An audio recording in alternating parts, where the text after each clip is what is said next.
Crystal Eley, and this is the only one. You guys don't want to miss this. We have Joe Harley joining today, and he does his thing on the keyboard, traveling the world with A-list celebrities, doing what he does best, making music reach the masses. You don't want to miss this.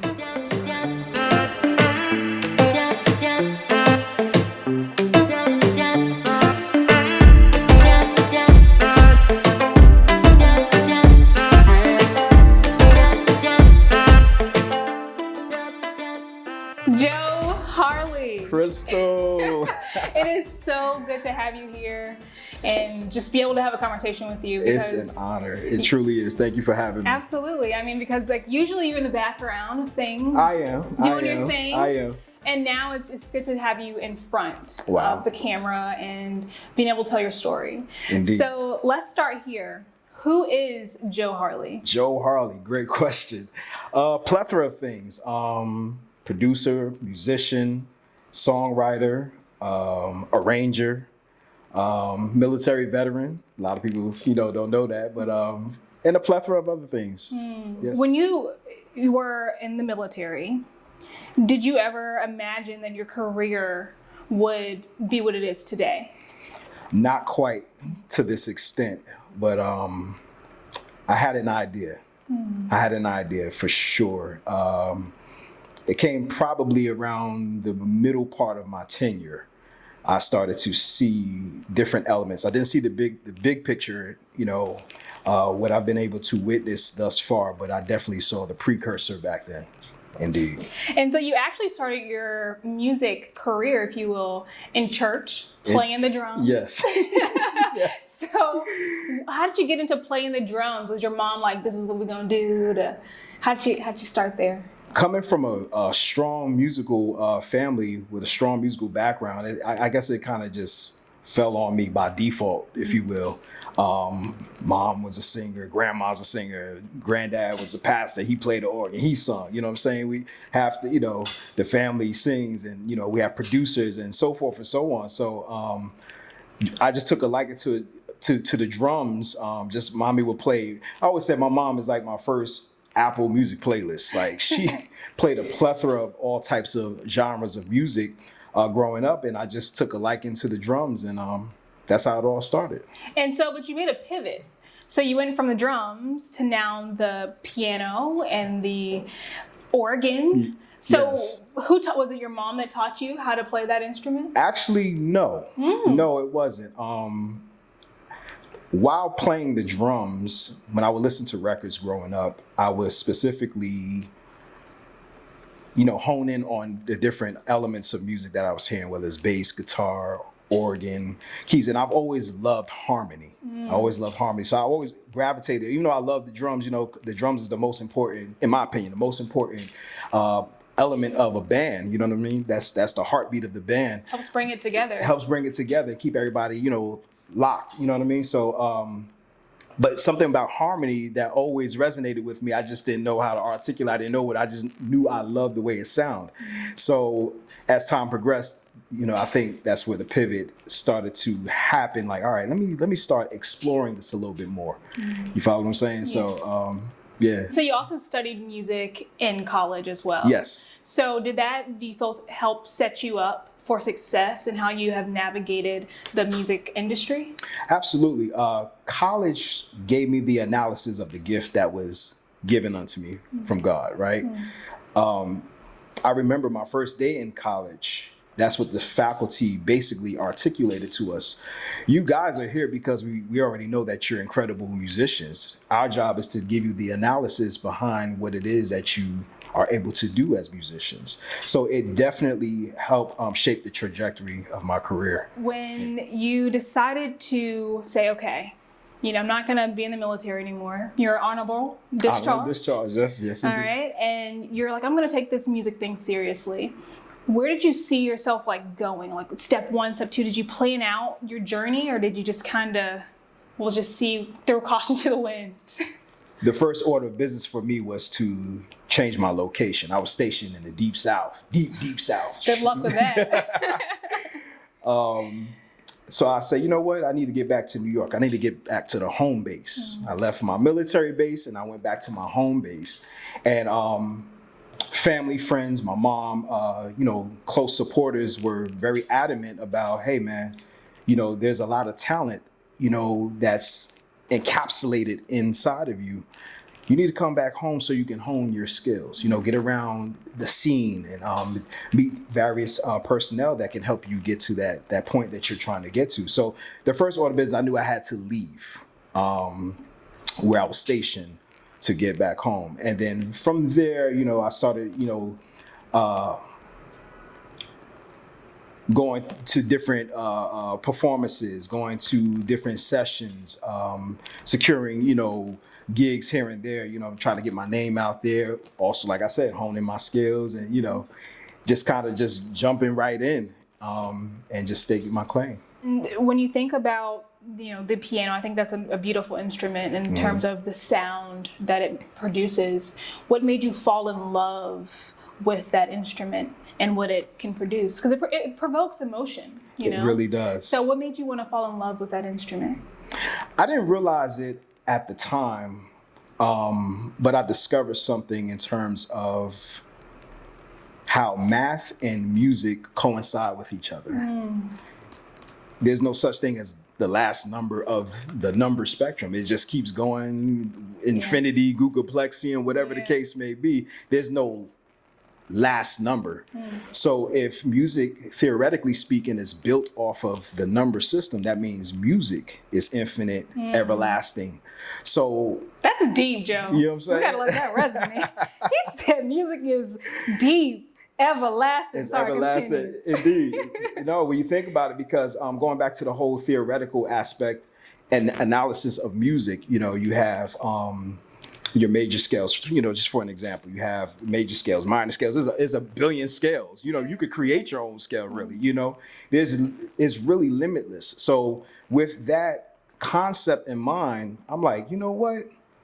I could take a song and play it the way it's composed, or even whether I compose it or whether I'm playing a cover.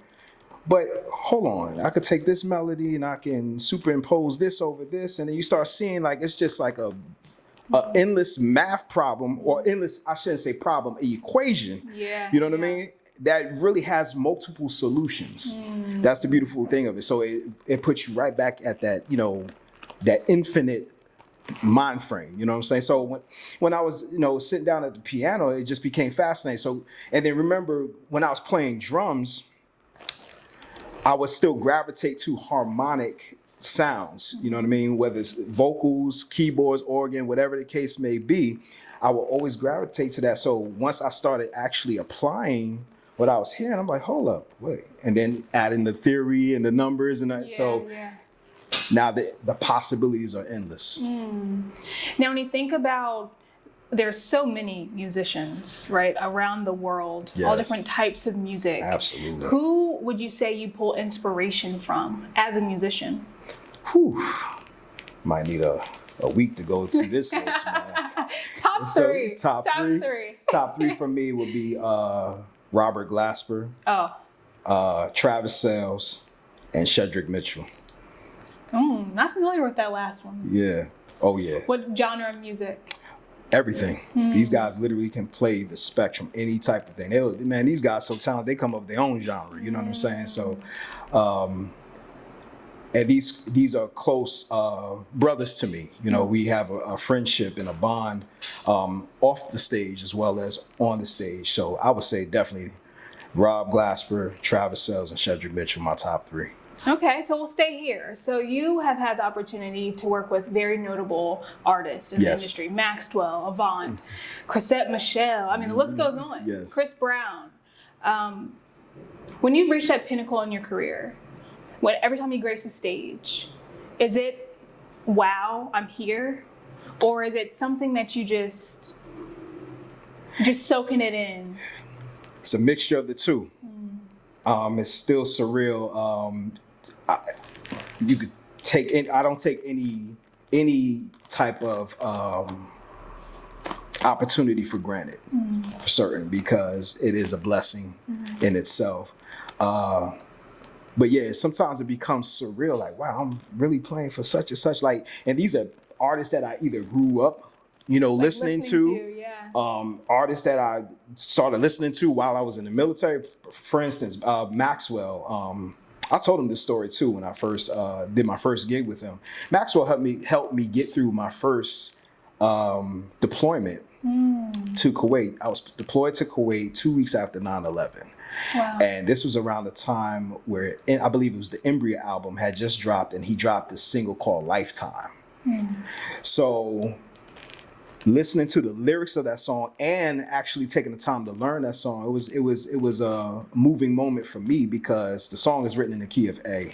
And at that time I was still trying to, navigate through all the 12 keys on the keyboard. So I'm like, man, I really like this song. I've been a Maxwell fan since high school. Man, this song, it just hits differently on different levels, and then being where I was at the time, it was just, I was drawing inspiration from different points.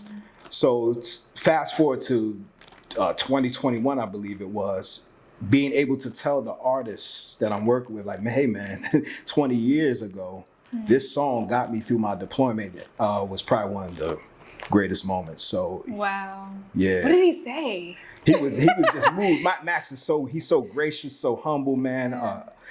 Such an awesome individual. I mean, he's a legend, for sure, in his own right. And so for me to be able to tell him that, and for him to receive it so humbly and gracious, was a beautiful moment. Considering how competitive this industry is, yes, how do you stay focused? How do you stay hungry? Why do you want to keep showing up and doing this? Because music is endless. Music is endless. There's always something else to attain. There's always a new level to grasp. You know what I mean? I don't ever want to become complacent. It's almost, look at it from this perspective. A lot of music derives from a muscle memory. If you don't use your muscles, you won't necessarily lose it, but you will lose it in the sense to where it's not functioning at the highest capacity. So whether you go to the gym, whether you're doing word puzzles or anything like that, the brain is a muscle. You know what I mean? So I'm always, even in my practice time, for instance, right? I will go back to the basics that, of theory that got me to this point. Can't take that for great. You got to make sure that the foundation is always secure. You always got to make sure that you're engaging on that level. So when these opportunities come about, you don't get skipped over because you're not prepared. So for me, preparedness, and a lot of people know me knows that I tend to over prepare because that's the military in me. Like, you always have to be ready for anything. And trust me, I got a billion stories where like that was definitely the case. You have to be prepared for anything. So that's what keeps me sharp, keeps me motivated. There's no end. You know what I mean? And I've literally discovered my passion. And that's what I'll be doing for the rest of my life. It's amazing to hear you say that, right? You have to be prepared for anything. Yes. And I think as I, have researched your just career, I think that your preparedness for anything is what actually got you to where you are. Yes. Right? Because absolutely, like you said, when you get that call, you got to be ready. Absolutely. You got to show up. You have to be at the top of your game. Top of your game. And I've heard you play too. It's the top of the game. Thank you. I appreciate that. So, okay, this is a question I have in regards to just the industry as a whole. Yes. They said hip hop wasn't going to last. Right. So where do you think the industry is going? I mean, we have all this like indie R&B, the SZAs, Absolutely. What do we think? Where is it headed? There are a plethora of incredible creatives. That's the beautiful thing. I love that I'm seeing a lot of artists, singers, rappers, producers, whatever it is that you do, tapping into that creative space. But kind of going back to your last question, like, you have to find that one thing that keeps you motivated, because at times it can become a little overcrowded because a lot of music is more accessible. You really don't need to go into a big studio. If you have the right setup in your closet, Anybody, you know what I mean? So it's very important and it's paramount that all creatives, take your craft seriously, research, definitely, research the pioneers that came before you, that laid that foundation, that groundwork, and don't be a carbon copy of them, tap into your God-given talent, you know what I mean, and cultivate it accordingly. And I think, the music industry, like I said, it's so many different people that have a lot to express. So I think we'll be okay. I can't say honestly, I listen to mostly gospel. Okay. We were having conversations about that earlier. But when I listen to other music nowadays, for me personally, I'm I don't feel like people have their own sound. And I think that kind of goes with what you're saying. People are making these carbon copies. Copies. And I find that to be very true. One of the greatest compliments that was ever given to me was Joe Harley doesn't sound like anybody. He sounds like himself. So I would admonish, going back to my point, I admonish creatives, tap into it, to what it is that you bring. If you heard the same chord progressions 50 songs ago, that 51st song needs to, come on, man. Spice it up a little bit. But I think too, you have to spend time with the craft. I cannot emphasize that enough. You have to spend time with your craft, because it's easy to just go okay, such is doing this, such and such do that. Now it sounds like one big song. It's 50 different songs, but 50 equals one, because it's one long song. You feel what I'm saying? So tap into what it is that and dare to be different. Dare to be different. I had to learn that I had to actually become a fan of my playing. You know what I mean? Because it's easy to want to be your influences and people that you look up to, if I could play like that person. But it's God saying but I gave you something special. So I need you to tap into that and cultivate that and present that gift. That's an interesting point, because as a journalist, I'm constantly trying to do your own thing. Right. It's I have mentors, and it's absolutely.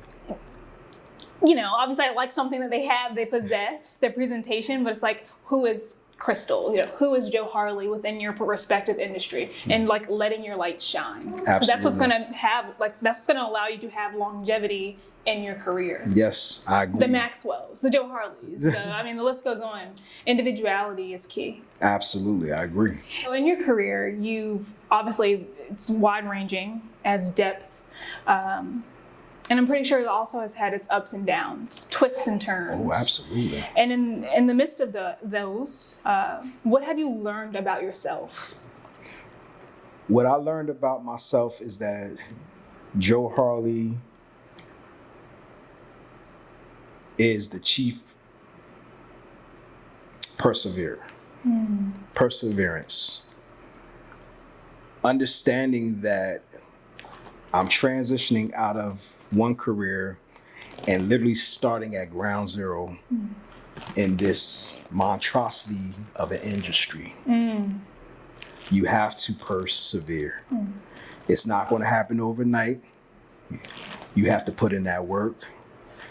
And if it's really your passion, let the passion be your fuel. And that's what happened for me. The passion was my fuel. I remember being in guard mount, getting ready to post out on, a patrol or, wherever I was working that particular shift, listening to, music and, bebop and, we having ciphers in the corner, debating who's the best, Jay-Z or, Scarface, Biggie or Pac, you know what I mean? All of that. And the excitement that would bring me even then, I said, this is what I want to do. So perseverance and just not giving up, showing up every single day for yourself first. You owe it to yourself first. Yeah. Yes. That's good. Yeah. And you said something in your response here that I want to hone into a little bit more. Would you say that this industry is easy, it's easy to lose yourself? If you're not careful. Yeah. Because like I said, it's a huge conglomerate, man. Just genres alone. We're talking about different genres. I mean, hundreds, thousands, even millions of artists, you know what I mean? And that's just the artist side, you know, then you have the business side, the execs, the producers, the people behind the scenes. You know, it takes a lot of moving elements, moving parts to move this thing. Yeah. You know what I'm saying? So you can easily, if you're not grounded, if you're not focused, you can easily get, you know, caught up in different things. So it's paramount to make sure that your foundation is secure. You know, you can't, you can't be tumbleweed out here, you know what I'm saying, going wherever the wind blows. That's, you know what I'm saying? You might wind up somewhere you don't want to be. Singing country in Tennessee. I mean, if that wasn't the goal, that could happen. But if that's the right. goal, if that's what you want to do, show up 100%. Yeah. Absolutely. 100%. I just envisioned like tumbleweeds as I was saying that. In terms of, let me ask you this actually. Okay. When you started playing the drums, how old were you? About 3 or 4. Yes. So what would you tell your 3-4-year-old self, considering what you know now? Take a look in the mirror. There's your only opponent. Now move out the way. I tried. Take me to the king. That was good. That was lightweight. That was bar, really though. good. Yeah, I would tell myself, look in the mirror. There's your only opponent. Now move out the way. Get out of your way. Joe, thank you so much for joining today. Crystal, thank you so much for having me. This was great. This was so great. Indeed. We'll have to do this again. Part 2, loading. Let's go. Right? Whatever. Thank you so much for having me, Crystal. Absolutely. Indeed. What up, y'all? It's your man Joe Harley, aka So Official, and I'm elated to be a guest with my girl Crystal Eley on The Only One. Tap in with me on all social media platforms: Facebook, Joe Harley, Instagram, Harley So Official, TikTok, Harley So Official, or check me out at harleysoofficial.com. Peace.